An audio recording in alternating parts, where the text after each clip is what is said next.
네, 마이크로 로봇으로 무엇을 할 것인가. 그런 거에 대해서 먼저 이번 강의 시작 전에 한번 설명을 드리겠습니다. 지금 그 로봇이라는 것이 그 우리나라 신성장 동력 산업의 하나로 가장 촉망받는 산업 중에 하나죠. 그래서 지금 막 부흥이 되고 일어나고 있는데, 그럼 이 마이크로 로봇은 도대체 마이크로 로봇을 배워서 뭘 할 것인가? 그런 것들에 대해서 한번 이번 시간에 짚어보고, 그리고 한번 강의를 시작하도록 하겠습니다. 자, 이 로봇이라는 것은 우리가 그 인간의 일을 대신하는 자동장치 또는 인간 형태의 기계를 우리가 일반적으로 로봇이라고 그럽니다. 그래서 여러분들이 아시다시피 일본의 혼다의 아시모, 그 다음에 우리나라의 그 휴보 또는 큐리오, 굉장히 많이 발달된 로봇이 있죠. 그리고 또 산업용으로 자동차 회사 그런 데서 사용되고 있는 로봇들이 직접 자동차를 조립하기도 하고 검사도 하고 이런 것들에 굉장히 많이 쓰이고 있습니다. 요거 같은 경우는 이제 우리가 혼다의 아시모를 나타내고 있고, 요거는 강아지 로봇이죠. 이제 요즘 가장 잘 나가고 있는 아이보의 좀 발달된 형태인데, 이런 강아지 로봇들이 지금 판매되고 있고, 이런 로봇들은 물체를 인지하고, 그 다음에 그 물체를 따라가기도 하고 추적하기도 하고, 그 다음에 거기에 따라서 대화도 하고 여러 가지 기능들이 있을 수 있습니다. 로봇의 어원을 보면 로봇이란 단어는 1921년도에 체코의 희곡 작가 카렐 차펙이라는 사람이 처음에 로봇이란 말을 처음으로 만들었습니다. 그래서 소설책의 내용을 보면 우리 터미네이터 같은 그런 영화 터미네이터 같은 내용이죠. 처음에는 사람들이 만든 로봇들이 굉장히 열심히 일을 하는데 점점 자기들이 주인에게 반항하기 시작하고 결국에는 이제 세계를 장악해버린다. 이런 내용의 희곡입니다. 그래서 이 희곡이 미국으로 건너가서 대성공을 거두면서 이 로봇이란 단어가 이제 널리 알려지게 됐습니다. 이 로봇이라는 말은 체코어에서 전해됐고, 그 다음에 체코 단어 중에 이제 강제 로봇이라는 그런 뜻을 가지고 있죠. 로봇의 역사를 일단 한번 살펴보기로 하겠습니다. 로봇의 역사는 옛날에 기원전 3세기에 우리가 그리스 신화에서 청동인간으로 된 인조인간 탈로스가 처음에 로봇의 형태를 가지고 이제 나오게 됩니다. 그 다음에 이제 기원 전후에 그리스 과학자 헤론의 자동인형, 또 자동 오르간, 이런 것들이 이제 로봇들의 형태를 이제 띠기 시작하고, 6세기경에는 이제 이스라엘에서 수력 이용 시계를 만드는데, 이건 로봇이라고 볼 수는 없지만 자동화된 기계를 만들었다. 그래서 로봇의 범주로 이제 포함을 시키고 있습니다. 그 다음에 중세에는 유대 전설에 나오는 거인 진흙 인형, 고렘 등이 등장하죠. 요거는 이제 공상과학이죠.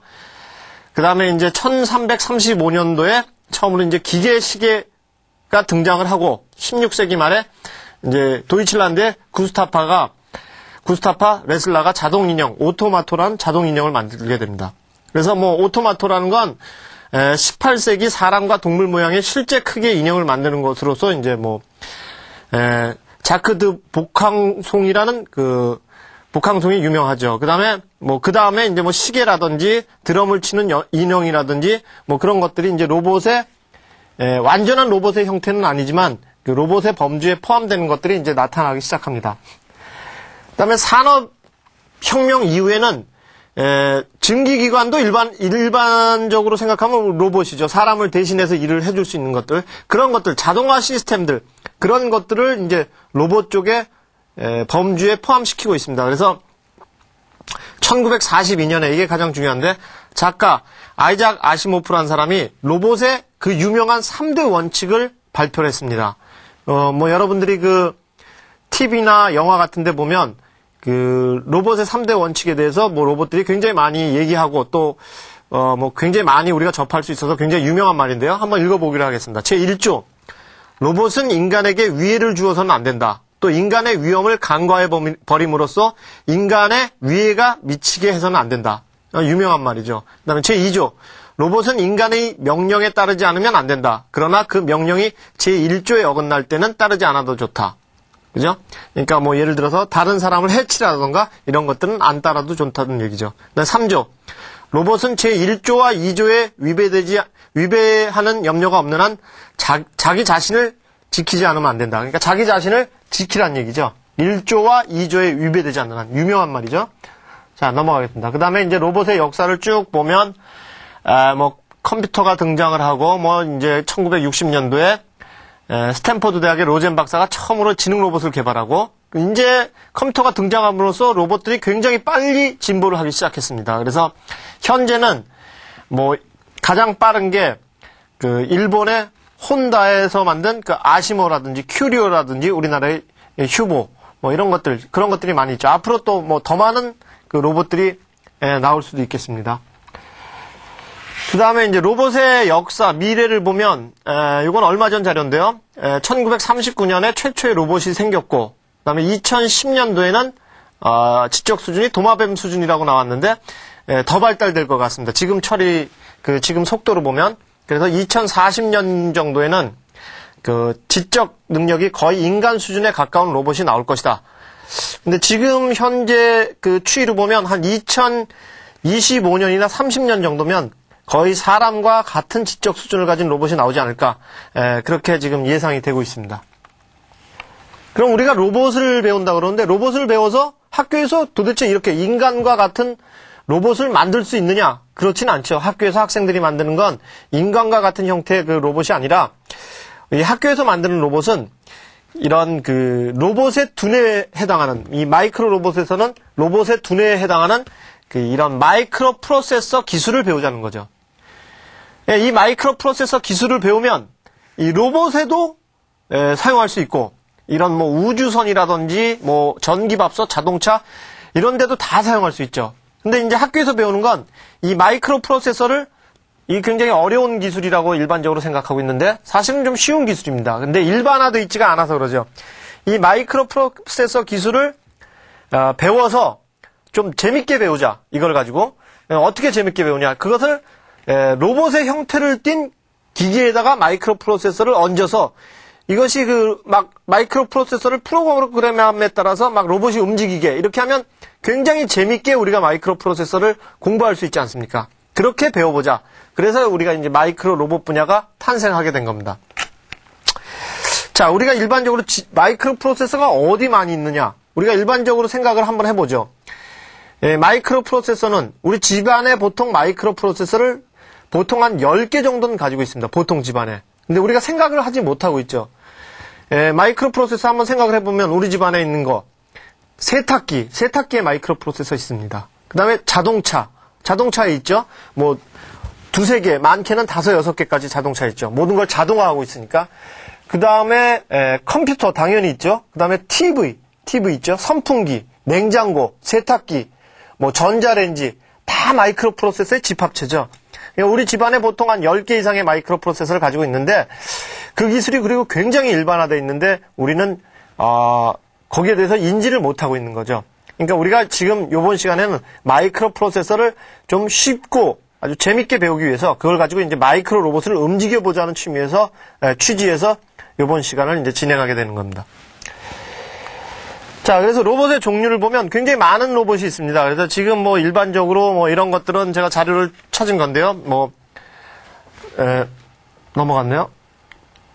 자, 이런 것들은 우리가 일반적으로 자료를 찾은 건데, 남극 탐사 로봇이라든지 화산 탐사 로봇, 뭐 휴머노이드, 뭐 여러 가지가 있습니다. 이런 굉장히 많은 로봇들이 지금 출시되고 있고 또 발전하고 있습니다.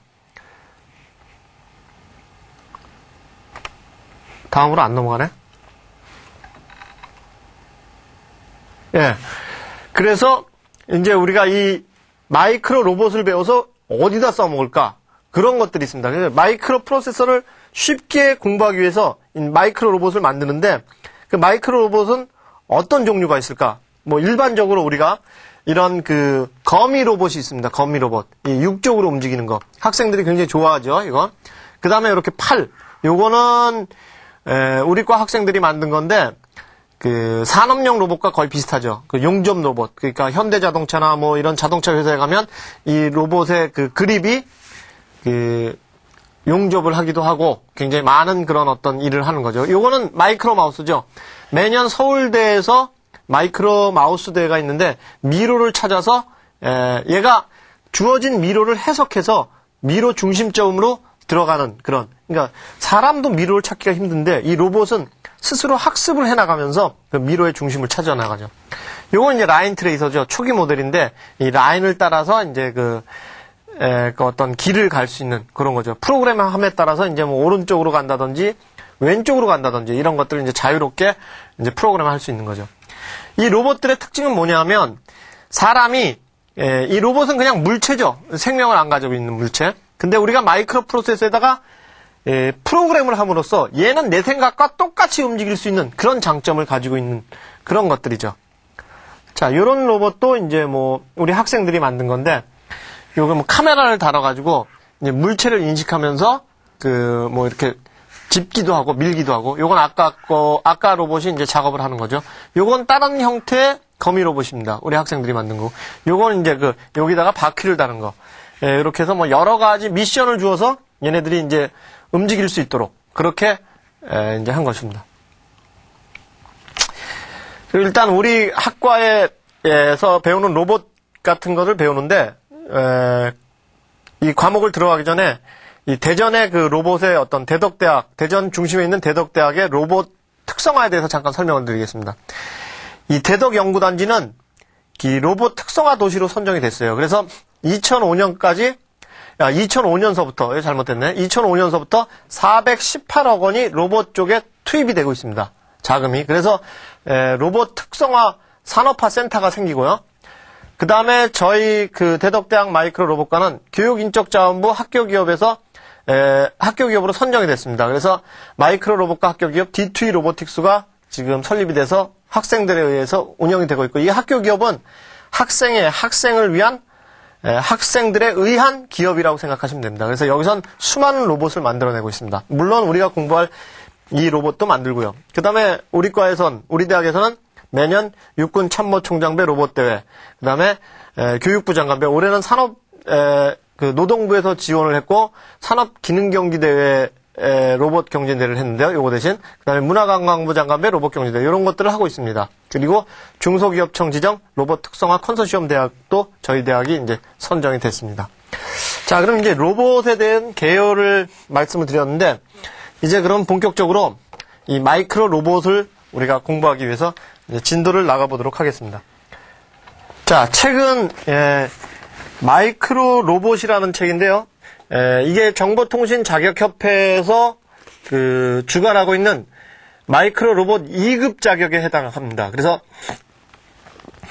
요거를 공부를 하면 정보통신 자격협회 www.icqa.or.kr에서 시행하고 있는 마이크로 로봇 자격 2급 자격증을 취득할 수가 있습니다. 그리고 요건 이제 그 마이크로 프로세서나 마이크로 로봇의 기본을 잡는 가장 쉬운 책으로 지금 평가되고 있는데 요 책을 기준으로 해서 우리가 수업을 시작하겠습니다. 그럼 책을 처음에 펴보면 자, 로봇에 대한 기초 이론이 있죠.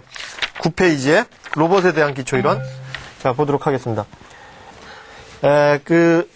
로봇이란 말은 아까 방금 전에 설명을 했죠. 제1원칙, 제2원칙, 제3원칙 요 기본 개념이고요. 우리가 전기전자 기초 지식을 하기 위해서 11페이지 이 전기에 대해서 먼저 알아야 됩니다. 전기라는 건 마치 우리가 사물로 비유하면 물과 같다고 할 수 있습니다. 물과. 그래서 물은 이렇게 흘러내리죠. 물이 이렇게 흘러내리는 그걸 물의 흐름을 전류라고 얘기할 수 있습니다. 그리고 우리가 물이 흘러내리다 보면 물의 흐름을 방해하는 것들 있죠. 예를 들어서 바위라든지 댐이라든지 이런 것들은 전기로 따지면 저항이라고 얘기할 수 있습니다. 저항은 전기의 흐름을 방해하는 거죠. 그리고 또 물이 어떤 댐 같은 게 있으면 높은 데 있으면 낮은 데로 흐르려고 그러죠. 낮은 데로 흐르려는 특성이 있죠. 전기도 마찬가지입니다. 높은 데서 낮은 데로 흐르려는 특성이 있습니다. 그래서 높은 데서 낮은 데로 흐르는데 물은 수압이라고 그러죠. 그거를 물의 수압이라고 정확하게 얘기하면 수압이라고 안 하고 위치 에너지라고 얘기를 하는데 전기도 높은 데서 낮은 데로 흐르는데 그걸 전압이라고 얘기를 하고 있습니다. 전압. 전기 압력이라고 그러죠. 전류의 단위는 암페어, A라고 씁니다. 이걸 암페어라고 그러고, 전압의 단위는 V, 볼트라고 그러고, 저항의 단위는 오hm, 이걸 오음이라고 그러죠. 이건 뭐 우리가 초등학교 때 다 배운 거니까 한번 짚어보는 형식으로 넘어가겠습니다. 그 다음에 오음의 법칙은 유명한 오음의 법칙이죠. 전압은 전류 곱하기 저항이다. 그죠? 이게 유명한 오음의 법칙이죠. 이건 뭐 초등학교 때 우리가 다 배우니까 뭐 한번 짚고 넘어가기로 하겠습니다. 그 다음에 뭐 예를 들어서 그러면 전압은 전류 곱하기 저항인데 전류가 5A하고 저항의 값이 5ohm이고 전류의 값이 10A하면 전압은 얼마냐? 50V죠. 5 곱하기 10해서. 그죠? 50V. 50V가 되고 이제 전기의 종류를 보면 전기는 일반적으로 DC, Direct Current, 그 다음에 교류, AC, Alternative Current, DC와 교류로 나뉩니다. 직류와 교류. DC는 우리가 일반적으로 건전지, 1.5V 건전지, 그런 건전지에서 나오는 게 DC고요. 교류는 우리가 이런 형광등이나 이런 데 쓰는 상전이죠. 일반적으로 쓰는, 전기를 교류라고 합니다. 그러니까 DC 같은 경우는 그림을 보면 일정한 전압을 가지고 있죠. 일정한 전압. 일정한 전압을 가지고 있는 걸 DC라고 그러죠. 교류는 이렇게 움직이죠. 이렇게 어떤 주기적으로 움직입니다. 그러니까 우리 형광등은 이런 것들이 우리 상전은 1초에 220V짜리가 이렇게 60번을 움직입니다. 그래서 우리가 이렇게 켜질 때 형광등이 켜지고 요때는 꺼지죠. 그래서 깜빡깜빡하게 됩니다. 근데 켜질 때 형광등에 칠해져 있는 형광 물질이 빛을 뿜고 있어서 이렇게 꺼질 때 이 빛을 뿜어주기 때문에 우리는 형광등을 볼 때 항상 켜져 있는 것처럼 보이죠. 그렇지만 실제적으로는 깜빡깜빡하게 되는 거죠. 그래서 이 교류와 직류, 이 개념에 대해서 먼저 정확하게 우리가 짚고 넘어가야 됩니다. 그러면 직류는 플러스 5V다. 교류는 그럼 몇 볼트냐? 그럼 교류는 몇 볼트냐? 220V면 여기가 220이냐? 여기가 220이냐? 이런 의문점이 생기죠. 요거는 이제 여러분들이 회로를 공부를 하게 되면 뭐 220에 220에 해당되는 건 이 피크치에 해당되는 건 최고 값이고 시료치 이런 그런 것들에 의해서 이제 뭐 전압을 결정하게 되어 있습니다. 요건 뭐 나중에 기회가 있으면 다시 한번 하고요. 자, 그다음에 수의 승개념 14페이지 수의 승개념인데 우리 학생들이 가장 헷갈리는 부분이 이 수의 승개념. 일반적으로 10의 자승 그러면 10 곱하기 10은 100이다. 뭐 이런 건 뭐 누구나 다 알고 있죠. 그렇지만은 학생들이 가장 좀 헷갈려 하는 게 어떤 수의 영승은 얼마냐? 그럼 0이라고 대답하는 학생들이 많이 있습니다. 그렇지 않죠. 어떤 수의 영승은 반드시 1이 되죠. 이게 뭐 아무리 크더라도. 그 다음에 반대로 10의 마이너스 1승은 10분의 1이죠. 그 다음에 10의 마이너스 2승은 100분의 1. 2의 마이너스 3승은 2 곱하기 2 곱하기 2분의 1. 이렇게 계산이 되죠. 학생들한테 이런 것들을 한번 주지를 반드시 시켜야 됩니다. 그리고 이 강의를 보고 있는 학생들도 이 부분에 대해서 반드시 한번 주지를 하고 넘어가시기 바랍니다. 자, 그 다음에 이제 전기 전자부품에 무엇이 있나 그걸 한번 알아보기로 하겠습니다. 요거 보시면 요 저항이죠. 요거 저항. 그죠? 우리가 회로도상에 표현되는 저항인데 저항에는 굉장히 많은 종류의 저항이 있습니다. 뭐 탄소 피막 저항이라든지 뭐 시멘트 저항이라든지 여러 가지가 있는데 이건 이제 용도에 따라서 쓰게 됩니다. 같은 105mm라도 다 용도가 틀립니다. 근데 우리가 일반적으로 그냥 저항은 이런 것들이 있다. 그리고 이렇게 표시된다. 우리 기초 과정이니까 그렇게 하고 넘어가면 되겠습니다. 저항값은 안에 있는 색띠에 의해서 이제 결정이 됩니다. 그래서 1, 2색띠, 3색띠, 4색띠가 있는데 뭐 흑, 갈, 적, 등, 황, 녹, 청, 자, 회, 백. 그다음에 금은은 오차고요. 오차 4색띠 있는 오차고요. 요것들이 이제 저항값을 결정하는 색띠가 되겠습니다. 그래서 요거 저항을 읽는 것들은 제 기억으로 제가 초등학교 때 배운 것 같은데 혹시 잊어버리신 분이 있으면 반드시 한번 되새기시기를 바랍니다. 그래서 한번 보겠습니다. 이렇게 된 초록, 갈색, 빨강, 은색 요런 색들을 가지고 있는 저항을 한번 보죠. 그럼 초록이면 5가 되죠. 5. 방금 전에 5. 갈색이면 1이 되죠. 그 다음에 그러면 51이 되죠. 유효 숫자가. 처음에 두 개는 51. 그 다음에 빨강이면 10의 승수를 나타내는데 이게 2가 되죠. 그럼 51 곱하기 10의 자승이 되겠죠. 51 곱하기 10의 자승. 그럼 5105ohm입니다. 그 다음에 은색은 오차가 플러스 마이너스 10%니까 5105ohm인데 이 저항의 오차는 플러스 마이너스 10% 정도의 오차를 가지고 있다. 예, 그렇게 되는 거죠. 예, 그 다음에 이제 요것도 마찬가지인데 여기는 금색이죠. 금색이면 이게 정밀 저항이죠. 이건 5% 정도, 이건 10% 정도 오차인데 이건 5% 정도니까 굉장히 요거보단 정확하죠. 네. 그 다음에 보겠습니다. 그 다음에 이제 어레이 저항이라고 있는데, 어레이 저항은 요런 저항이 이렇게, 이게 지금 9핀짜리 어레이 저항인데, 저항이 이렇게 8개가 이렇게 병렬로 연결되어 있는 걸 패킹해 놓은 겁니다. 이렇게. 패킹하고, 실제 어레이 저항의 외관이 이렇습니다. 어레이 저항은, 이제 뒤에 가면 하겠지만, 마이크로 프로세서를 설계할 때, 어드레스하고 데이터 라인에 이제 뭐 이렇게 한꺼번에 8개 라인을 붙여줄 때, 그럴 때 사용합니다. 그래서 어레이 저항은 이렇게 돼 있어요. 그리고 읽을 때, 여기 뭐 472라고 돼 있는데, 요 앞에 잘 보이시지 않지만 472, 책에 21페이지 보면 472라고 돼 있어요. 그럼 47은 유효 숫자고 2는 10의 자승입니다. 그럼 47 곱하기 10의 자승은 4700오hm, 즉 4.7kΩ이 되죠. 네, 어레이 저항은 그렇게 되고 있습니다. 어레이 저항 요거 같은 경우는 쓰임새가 굉장히 많죠. 네, 여기 472라고 돼 있네요. 그 다음에 이제 가변 저항이죠. 가변 저항. 가변 저항은 우리가 이렇게 생겼는데, 그림 1의 8처럼 생겼는데, 요 나사를 돌림에 따라서 요 화살표가 왔다 갔다 하면서 이제 저항 값이 변하게 되는 겁니다. 굉장히 쓰임새가 많이 있죠. 그리고 생김새는 이렇게 되어 있습니다. 요거 같은 경우는 이제 한 바퀴 돌리면 여기서부터 여기까지 왔다 갔다 하는 거고, 얘는 뭐 6톤짜리, 8톤짜리가 있어요. 그래서 6번 돌리면 여기 끝까지 오는 게 있고, 뭐 10번 돌리면 여기 끝까지 오는 게 있고, 좀 정밀한 거죠. 그 다음에 책 22페이지 보면 콘덴서라는 게 있죠. 콘덴서의 저항의 단위는 오음이고, 콘덴서의 단위는 페럿입니다. 이건 페럿이라고 읽죠. 콘덴서는 이렇게 극성이 없는 건, 아주 조그만 극성의 콘덴서는, 조그만 용량의 콘덴서는 극성이 없습니다. 104, 즉 0.1 마이크로페럿 이하는 극성이 없고, 그 이상 되는 건 이렇게 극성을 표시하죠. 보면은, 회로도서상에서 보면, 요게 플러스고, 요게 마이너스죠. 여기도. 보면 알겠지만 이렇게 평평한 게 플러스고, 이렇게 곡선으로 되는 게 마이너스 극입니다. 그래서 콘덴서의 종류도 여러 가지가 있죠. 뭐 전해 콘덴서, 뭐 필링 콘덴서, 세라믹 콘덴서, 뭐 여러 가지가 있습니다. 이런 것들.